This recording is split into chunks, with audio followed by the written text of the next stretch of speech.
Standing right in front of the scorer, stick up and intercepted those passes. That was really impressive. You guys actually did passing down here was probably better than the white team in terms of number of passes made, but you were just not getting the last part. What do you think the blue team could have done to cope with someone who stood in front of the goal?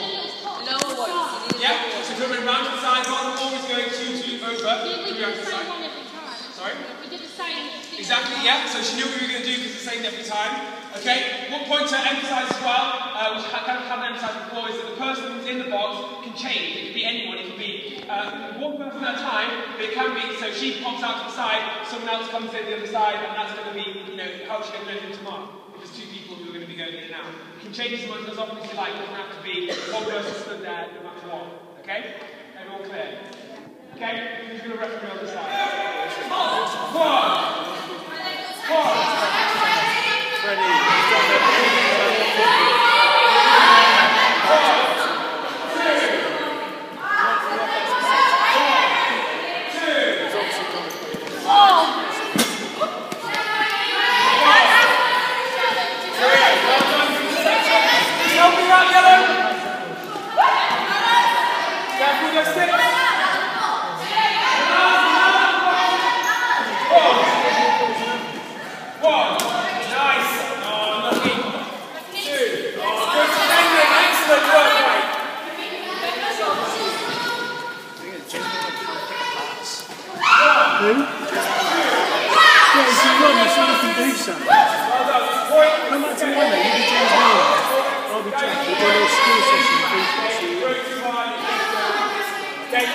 Do you want to come back for a little bit? 1-0 together. One.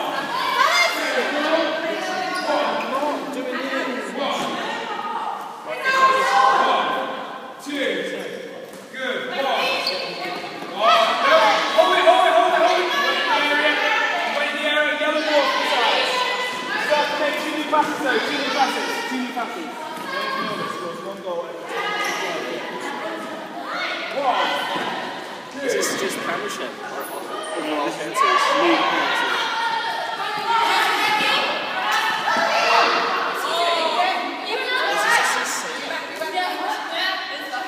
Good. 1, 2, across. Yes. Good. Did you think it, like preconceptions before coming here, did you think it was hard? Did you think it was going to be easy? What did you think about it? Really hard. Violence? Did you find that was true, or what did you find that was different than you thought? Is there anything that surprised you about it? Yeah? Easier to pick it up, easier to catch and throw than the thing. So basically, it is that simple. Like I've taught people in wheelchairs, people with severe learning difficulties, how to catch and throw in about 10-15 minutes. It just takes giving them the right information rather than overloading them with endless.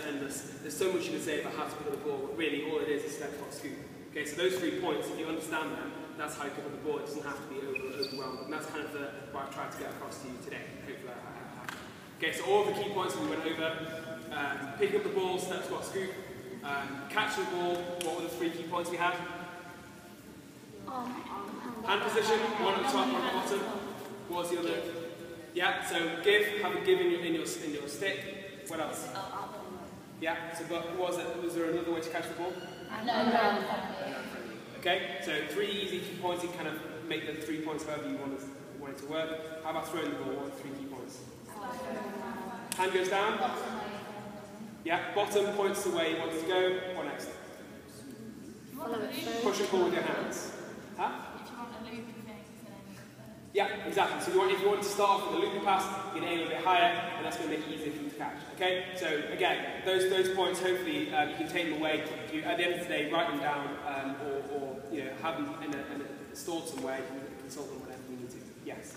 Is there any restrictions on when you're passing the ball, like if you pass any? So, there are and there aren't. In women's lacrosse and in this version of lacrosse, often we have rules to do with shooting through, so by which we mean you can't shoot when someone is stood in front of you, and it kind of transfers onto passing as well. So if I'm passing the ball to someone and someone stood right in front of me, I'm not going to pass as hard as I can straight at their face, because they're going to get hurt. Okay, so that kind of, you might introduce some sort of rule around that kind of thing, introducing that concept, particularly if you are using goals, because the tendency is, the game we were playing when they were passing the ball, the tendency is to pass to them and not throw as hard as they can.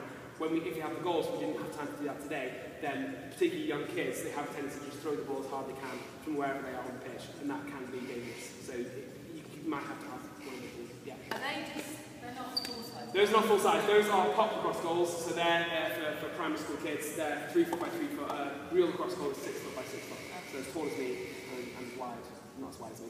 As wide as the ground. Okay? Any other questions? How big was the cross pitch? So, a full size, well, it makes it difficult because men's and women's cross is so different. So it's different dimensions, different equipment. So these are all men's sticks. Women's sticks are a lot flatter, so that because there's less violence and less aggression, it's easier to get the ball out of the women's cross stick. I haven't got any with me, unfortunately. And the dimensions are very different as well. So men's lacrosse is about the same size as the football pitch. Women's lacrosse, I mean, it's slightly longer. But Hard to catch it. yeah, it is. So that's the reason I use men's sticks for beginner sessions, because the pocket is so deep that as long as it's broadly in there, it's going to stay in. Women's lacrosse, you have to really emphasise the cushion and really bring it back, because it's like catching it. In the sense of, there are lots of rules about it. So I have to, for example, in women's lacrosse, a check has to be down and away from the body. So stand up. If you were holding the stick, imagine you're carrying the ball, it would have to be a check down and away from the body. So if you were holding the ball like that, I couldn't come in here, because remember I said about the bubble, that's the main bubble. But also I couldn't check up like that, because if she's running the ball like that and I check up, then she's going to hit herself in the face with the ball. So like, there's those sorts of rules and many more that kind of make it less visible. One thing I've heard people mention, which we haven't really gone over, is cradling, which someone asked a question about when we were doing the Sharks and Minnows game. Okay, so it's a really, really hard concept to teach, but you'll see, like, if you see a lacrosse game, you see everyone running around, and they're moving the ball up and down like that. Particularly men's lacrosse, it's really exaggerated. You can do it with one hand, bring it side to side, and it goes up and down. It's basically a way to keep the ball on the stick. And the idea is that because you're rotating your hands and bringing it up and down, the ball is pushed out to the end, to the side of the stick, and that's what keeps it in. Okay, so if I'm running, someone could check me from behind or check my stick, and the chances are the ball's going to stay in because I'm moving the ball, I'm moving the stick, and so the ball is really pushed out to the side. The reason I didn't bring it up is because it is a difficult concept to learn. If you've never played lacrosse, you get a lot of people kind of doing that and like not twisting around, so you kind of got to twist your wrist, but also bring your arm up, and then it's just so much more complicated than it needs to be, which is the reason I don't teach to complete beginners. But it's worth mentioning it now so you guys know it's there. If someone asks you, how do I cradle? Just say, you don't need to know about that. If you can run with the ball, the things we talked about running with the ball were hand position, up to your body, saying hello to the ball. Once you've got that, once they're doing that, they'll just end up cradling naturally. Okay, so if you're saying hello to the ball all the time, that's basically a cradle, and then it's just a simple case of understanding why the ball is staying in the net. Does that make sense? Yeah. Okay, any other questions?